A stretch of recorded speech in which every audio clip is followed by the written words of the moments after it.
பரிசு நாமத்திற்கு ஸ்தோத்திரம் உண்டாவதாக. இன்றைய ஜீவ வார்த்தை நிகழ்ச்சியை கேட்டுக்கொண்டிருக்கும் அனைவரையும் கர்த்தருடைய பரிசு நாமத்தினால் வாழ்த்துகிறேன், ஆசீர்வதிக்கிறேன். இன்றைய தின தியானத்திற்கு தேவன் கொடுத்த வேத பகுதி அது எபேசியர்களின் நிருபம் 1ஆம் அதிகாரம் 4ஆம் வசனம். எபேசியர் 1:4. தமக்கு முன்பாக நாம் அன்பில் பரிசுத்தம் உள்ளவர்களும் குற்றமில்லாதவர்களுமாய் இருப்பதற்கு அவர் உலக தோற்றத்துக்கு முன்னே கிறிஸ்துவுக்குள் நம்மை தெரிந்து கொண்டபடியே. அதாவது இன்றைய தினம் இதை கேட்டுக்கொண்டிருக்கும் அனைவரையும் தேவன் உலக தோற்றத்திற்கு முன்பாகவே தெரிந்து கொண்டார். அது எப்படி தெரிந்து கொண்டார்னா கிறிஸ்துவுக்குள் தெரிந்து கொண்டார். ஏன் கிறிஸ்துவுக்குள் தெரிந்து கொண்டார் அப்படின்னா, பைபிள நம்ம வேதத்தில் வாசிக்கலாம். இயேசு கிறிஸ்துவுக்காக தான் உலகம் படைக்கப்பட்டது அப்படின்னு நம்ம பைபிள படிக்கலாம். அப்ப கிறிஸ்துவுக்காக நம்ம படைக்கப்பட்டவங்க, கிறிஸ்துவுக்காக எப்படி கிறிஸ்துவை பிரதிபலிப்பதற்காக நம்ம படைக்கப்பட்டவங்க.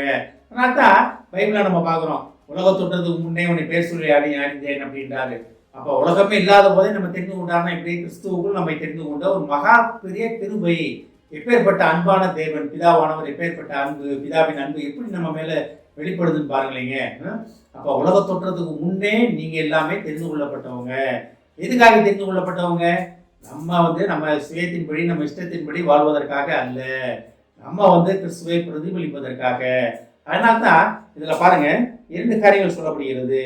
தமக்கு முன்பாக, அதாவது பிதாவுக்கு முன்பாக நாம் அன்பில் பரிசுத்தம் உள்ளவர்களும், அன்பில் பரிசுத்தம் உள்ளவர்களும், அடுத்து பாருங்க குற்றம் இல்லாதவர்களுமா இருப்பதற்காக. அன்பில் பரிசுத்தம்னா என்ன? அன்பு பொய் சொல்லாது, அன்பு திருடாது, அன்பு சினம் கொள்ளாது, அன்பை பத்தி அதிகாரமே இருக்கு, நம்ம முழு அதிகாரம் பார்க்கலாம். அப்ப தேவனுடைய அன்பு, அதெல்லாமே தேவனுடைய அன்பு சகல பாவங்களை நீக்கி நம்மளை சுத்திகரிக்கும். அப்ப பிதாவின் அன்பு தேவன் நம்ம மேல இருந்துச்சுன்னா நம்ம எப்பேற்பட்டவங்களா இருக்குன்றதை நம்ம நல்லாவே தெரிந்து கொள்ளலாம். ராஜரிக பிரமாணம் என்ன சொல்லுது? ஒருவரில் ஒருவர் அன்பாயிருங்கள். அன்பாயிருந்தீங்கன்னா ராஜரிக பிரமாணத்தை நிறைவேற்றுவதாக காணப்படுவீங்கன்னு இயேசு சொல்றாரு. அப்ப அன்பு தான் ரொம்ப மெயினான காரியம். உலகத்தில் அன்பே பெரியது, விசுவாசம் நம்பிக்கை, இதுல பாத்தீங்கன்னா அன்பே பெரியது நம்ம பைபிள படிக்கணும். அப்ப தேவ அன்பு உங்களை ஆட்கொண்டு இருக்கிறதா? தேவ அன்பு ஆட்கொண்டு இருந்தா நீ யாரையும் குறை பார்க்க மாட்டீங்க, குறை சொல்ல மாட்டீங்க, அவங்கள பத்தி அடுத்தவங்களை பத்தி தவறான 3வது மனிதன் பேச மாட்டீங்க. எல்லாத்தையும் நீங்க எப்போதும் போல ஒரே மாதிரி இருப்பீங்க. ஒவ்வொருத்தையும் ஒவ்வொரு மாதிரி இருக்கீங்கன்னா தெய்வீக அன்பு நம்மகிட்ட இல்லைன்னு தான் அர்த்தம். அப்ப தேவன் அன்பாகவே இருக்கிறார். அப்ப கிறிஸ்துவுக்குள் நம்மளை தெரிந்து கொண்ட நம்மளும் அன்பாகவே இருப்பதற்காக நாம் அழைக்கப்பட்டு இருக்கிறோம். தேவ அன்பு உண்மையிலே நம்மகிட்ட இருக்கா? இல்ல ஏதோ வரோம் போறோம் நானும் இருக்கேன் இல்லை அப்படின்ற மாதிரி நம்ம இருக்கிறோமா? அதனால தான் இதுல என்ன அழகா இருக்கு பாருங்க. தமக்கு முன்பாக நாம் அன்பிலே பரிசுத்தம் உள்ளவர்களாகவும் குற்றம் இல்லாதவர்களாக இருப்பதற்காக. அப்ப தேவனால் தெரிந்து கொள்ளப்பட்ட நீங்க அன்பிலே உங்கள்கிட்ட குறைவு இருக்காது. அந்த அன்பு உங்களை அன்புல குறைவு இல்லாமல் நிறைவா இருக்கும்போது உங்கள்கிட்ட குற்றங்கள் இருக்காது, தவறுகள் இருக்காது. குற்றம்னா என்ன? அடுத்தவங்களை நீங்க நினைக்கிற மாதிரி வேற மாதிரிலாம் கிடையாது. குற்றம் அப்படின்னா அடுத்தவங்களோட எண்ணத்தை புரிந்து கொள்ளாமல் தேவன் அடுத்தவங்களை படைச்சிருக்காரே, அவனும் ஆபிரகாம் குமாரனாக இருக்கிறான், குமார்த்தியா இருக்கிறானே தெரியாம அவங்கள நீங்க வாயில நியாயம் திருப்பது. தேவனே யாரையும் நியாயம் திருக்காத போது நம்ம நியாயம் திருப்பது தான் குற்றம். அப்ப தேவனோட திட்டத்துக்கு எதிராக நடப்பது அனைத்துமே குற்றம். தேவன் யாருமே நியாயம் திருக்கவில்லை. ஆனா நம்ம எவ்வளவு அழகா, எவ்வளவு ஈஸியா அடுத்தவங்களை நியாயம் திருத்தணும். அப்ப தேவ அன்பு நம்மள நிலைத்திருக்கிறதா?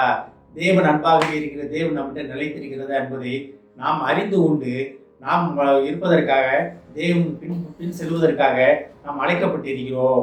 அப்ப தேவ கிருபை நம்ம மேல அளவில்லாமல் ஊற்றப்பட்டிருக்கிறது. தேவ அன்பு நம்ம மேல் அளவில்லாமல் ஊற்றப்பட்டிருக்கிறது. அதனால்தான் உலக தோற்றத்துக்கு முன்னே கிறிஸ்துவுக்குள் நம்மை தெரிந்து கொண்ட தேவன். அப்ப எப்பேற்பட்ட பாக்கியம் பெற்ற நம்ம விசுவாசிகள் கிறிஸ்துவர்கள் நம்ம எப்பேற்பட்ட பாக்கியம் பெற்றவங்கன்றதை நம்ம அறிந்து கொள்ள வேண்டும். அறிந்து கொண்டு அதன்படி தேவனுடைய சித்தத்தின்படி நடப்பதற்காக தேவன் உங்களை அழைக்கிறார். எப்படி? தேவனுடைய பரிசுத்த அன்பிலே பரிசுத்தம் உள்ளவர்களாகவும் குற்றம் இல்லாதவர்களும் இருப்பதற்காக. தேவ அன்புல நம்ம நிலைத்திருந்தோம்னாலே சகல காரியமும், தவறான காரியங்கள், தவறான எண்ணங்கள் அனைத்தும் நம்மளை விட்டு விலகிடும். நம்மளால அதை மேற்கொள்ளவே முடியாது. தேவனுடைய அன்பு மட்டும்தான், கிறிஸ்துவின் அன்பு மட்டும்தான் நம்மளை அதிலிருந்து வெளியே கொண்டு வரும். அதை அறிந்து கொண்டு தேவனுக்கு பிரியமானபடி தேவன் நம்மளை படைத்த சித்தத்தின்படி, நோக்கத்தின்படி வாழ்வதற்காக தேவன் இன்றைய தினம் நம்மளை அழைக்கிறார். அழைத்தவர் உண்மை உள்ளவர். ஆமென். ஜெபிப்போம். எங்களை அதிகமான அன்பின் பரலோக பிதாவே, உலக தோற்றத்திற்கு முன்பாகவே கிறிஸ்துவுக்குள் எங்களை தெரிந்து கொண்ட மகா கிருபைக்கா நன்றி ஆண்டவரே. உம்முடைய தெய்வீக அன்பு எங்களில் ஊற்றப்பட்டிருப்பதற்காக நாங்கள் குற்றமுள்ளவர்களாக குற்றமற்றவர்களாக இருப்போம் என்பதற்காக நன்றி நன்றி நன்றி ஆண்டவரே. ஏஸ்தாப்பா, நீர் தெரிந்து கொண்ட மகா கிருபைக்காக நன்றி ஆண்டவரே. இதை கேட்டுக்கொண்டு ஒவ்வொருவரையும் ஆசீர்வதிக்கிறோம் அப்பா. ஒவ்வொரு குடும்பத்தையும் ஆசீர்வதிக்கிறோம் ஆண்டவரே. ஏஸ்தாப்பா, குடும்பத்தில் உள்ள ஒவ்வொருவரையும் ஆசீர்வதியும் ஆண்டவரே. குடும்பத்தில் உள்ள ஒவ்வொருவர் மேலும் ஒவ்வொரு தெய்வீக அன்பு அவர்கள் மேல் ஊற்றப்பட்டதற்காக நன்றி ஆண்டவர் நன்றி ஆண்டவரே. குற்றமில்லாமல் அவர்கள் தங்களை உமது அன்பிலே நிலைத்திருந்து அவர்கள் தங்களை பாதுகாத்துக் கொள்ள உதவும் அப்பா. ஆசீர்வதிக்கிறோம் அப்பா. இயேசுவின் மூலமாக கேட்கிறேன் நல்ல பிதாவே, ஆமென். கர்த்தர் உங்களை ஆசீர்வதிப்பாராக.